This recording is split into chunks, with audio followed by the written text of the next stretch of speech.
Putin's dream of Russian victory slips away in Ukraine. The truth is on our side and truth is strength. Vladimir Putin boomed into a microphone on Red Square last week, after a grand ceremony at which he proclaimed 4 large chunks of Ukrainian territory to be part of Russia. Victory will be ours. But in the real world, things look very different. Even as Russia's president signed his illegal annexation treaties in the Kremlin, Ukrainian forces were advancing inside the areas he had just seized.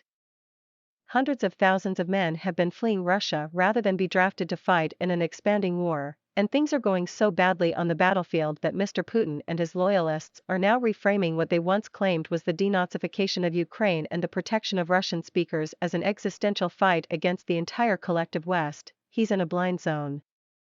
It seems he's not really seeing what's happening, the editor of Riddle Russia, Anton Barbashin, argues of Russia's president. Like many, the political analyst believes that Mr. Putin was caught completely off guard by strong Western support for Kiev, as well as Ukraine's own fierce resistance to occupation. As he turns 70 today, after more than 20 years in power, it seems Russia's leader has become a victim of his own system.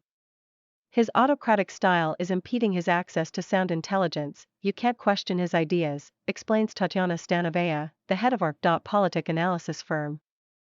Everyone who works with Mr. Putin knows his picture of the world and of Ukraine. They know his expectations. They can't deliver him information that contradicts his vision. That's just how it works. The president's latest address, delivered beneath the gilded Kremlin chandeliers, restated his vision of a new world order. You can't question his ideas, explains Tatyana Stanovaya, the head of our politic analysis firm. Everyone who works with Mr. Putin knows his picture of the world and of Ukraine. They know his expectations. They can't deliver him information that contradicts his vision.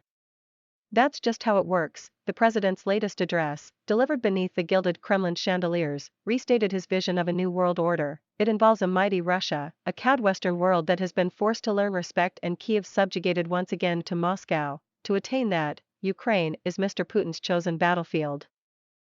Even as his ambitions appear most illusory, he looks in no mood to scale back. A lot of major calculations the Kremlin was working with did not pan out, and it doesn't seem like Putin has a plan B, other than keeping on pushing people to the front line and hoping that sheer numbers will prevent Ukraine from advancing further. Anton Barbashin believes pushing people to the front is a significant shift in itself.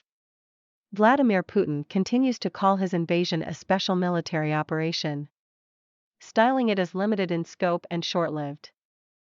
Many Russians were able to accept that, even support it, while it didn't affect them directly. But the mobilization of military reservists has turned something distant and abstract into a very close and personal risk. Regional politicians are falling over themselves in a Soviet-style race to overfulfill their quotas, calling up as many men as possible. This is a shaping moment. For the majority of Russians, the war just started a couple of weeks ago, Anton Barbashin says. In the first months, the people dying were mostly from the peripheries and smaller centers. But mobilization will eventually change.